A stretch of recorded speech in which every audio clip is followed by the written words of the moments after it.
Evo vreme je za novu pesmu. I prvi put vam recitujem pesmu iz ovog mog malog kućnog studija. Sve one prethodne pesme sam vam govorio i snimao u mom kamionu, u pauzama dok čekam neki utovar, istovar ili tako. Pesma se zove Sremovanje.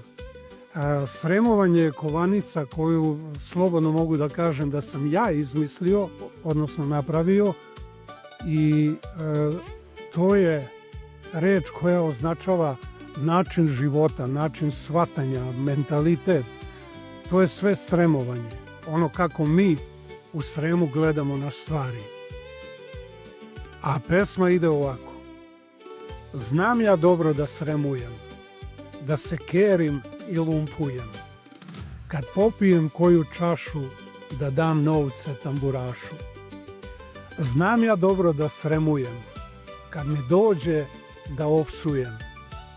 Jer život je tako satkan, nikad nije sve potaman.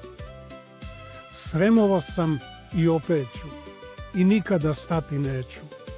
Ja sam Sremac rođeni, ovde su mi koreni. Ja sam Sremac gruntovni, tu su preci svi moji. Znam ja dobro da sremujem i ponekad da tugujem, jer život je čudan baš, malo uzmeš, mnogo daš. Znam ja dobro da sremujem, nikog da ne zarezujem, jer život je čudna stvar, danas prosjak, sutra car. Sremovao sam i opet ću, i nikada stati neću, jer ja sam Sremac rođeni, ovde su mi koreni. Ja sam Sremac gruntovni, tu su preci svi moji. Znam ja dobro da sremujem, da Sremici namigujem, jer nema lepše od Sremice, ni života bez ravnice. Sremovao sam i opet ću, i nikada stati neću, jer ja sam Sremac rođeni, tu su moji koreni.